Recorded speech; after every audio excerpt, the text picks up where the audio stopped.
Yeah, it's recording. This is it record? Yes, it's recording. Yep. Well done.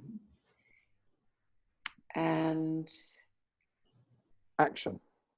should work. You should be able to share screen as well, Ian. So off you go. Michelle, when I'm ready. Mistaken identity, South Omo Valley style.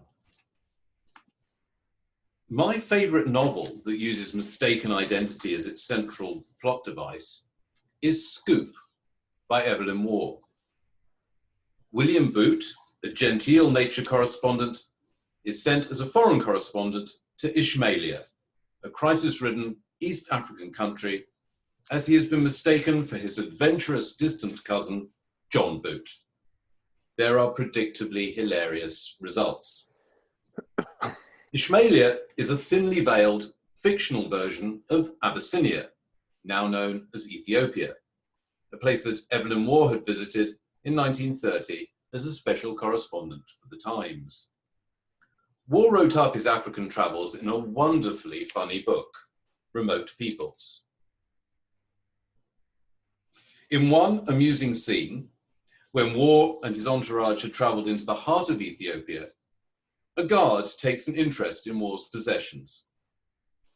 Waugh tells us that the guard, in exchange, showed me his rifle and bandolier. About half the cartridges were empty shells. The weapon was in very poor condition. It could not possibly have been used with any accuracy, and probably not with safety. More than 75 years after Waugh's visit, Janie and I journeyed to Ethiopia, where we encountered a great many tribespeople with such weapons, and ourselves were the victims of a form of mistaken identity. We spent a few days in the South Omo Valley, a tribal part of southern Ethiopia, near the border with South Sudan. We had a fascinating time there. Our small lodge was near some Karo villages. On our second day, we had arranged to visit Turmi, a Hammer tribe village, on market day. Our guide, Darwit, asked if we would mind if a local tribesman, Adama, join us in the vehicle. Adama is unusually half Karo and half Hammer. He wanted to visit his Hammer friends and relatives. Adama had trekked to our lodge in the hope of hitching a ride. Naturally, we agreed and had a peculiar conversation with Adama through Darwit. Adama wanted to know more about us.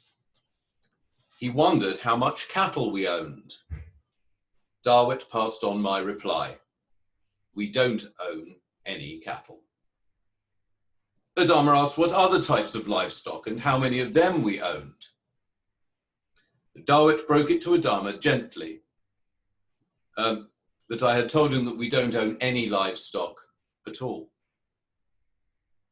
Adama said that he felt sorry for us. He hadn't realized that we were poor people. Darwit tried to explain to Adama that we come from a society where wealth is not measured in livestock. He says he understands, said Darwit. I looked at Adama and smiled. He smiled back. The smile was a smile of pity. Of course he understood. Ian and Janie were proud people who did not want to be perceived as poor. But by the sound of it, we came from a pitifully poor tribe, universally blighted with chronic livestock shortage. We had been mistaken for paupers. Or had we? In Karo and in Hammer terms, we were indeed poor. Turmi Market was a wonderfully colourful, bustling and friendly place.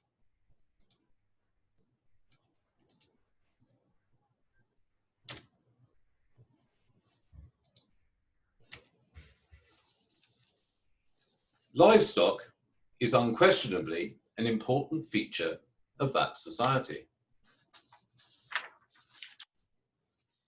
We visited a Karo village later in the day. On the way back to our lodge, we had heard that the Ethiopian government had just built the village its first school, which was due to open later that year, but had provided no consumables for the school, You know, Janie and I always take a few boxes of biros with us when we visit in the developing world, and we thought this place was well suited to a gift of 100 pens. The chief of the village was delighted and hastily arranged a ceremony for the gift.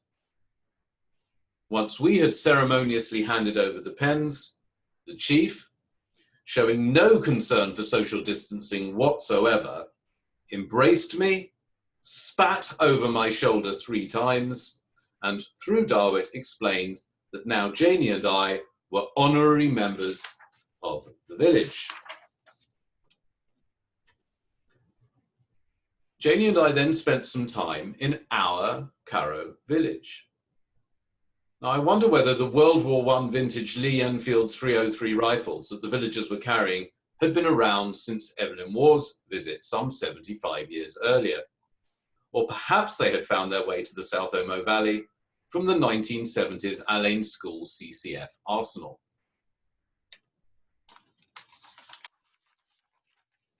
To celebrate our newfound membership of the Carrow tribe, Janie tried her hand at hair adornment. And then one of the Carrow body artists reciprocated with some face painting. After a full start using all white face paint, he quickly made up a small batch of dark face paint. So, as honorary Carrow people, I suppose we weren't mistaken for poor people. We are poor Carrow people. We have no livestock and we have no antique weaponry, but we do have some exceptionally rich memories of our time with those remote people.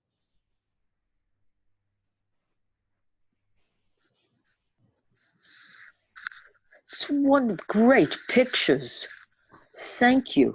God, that was wonderful.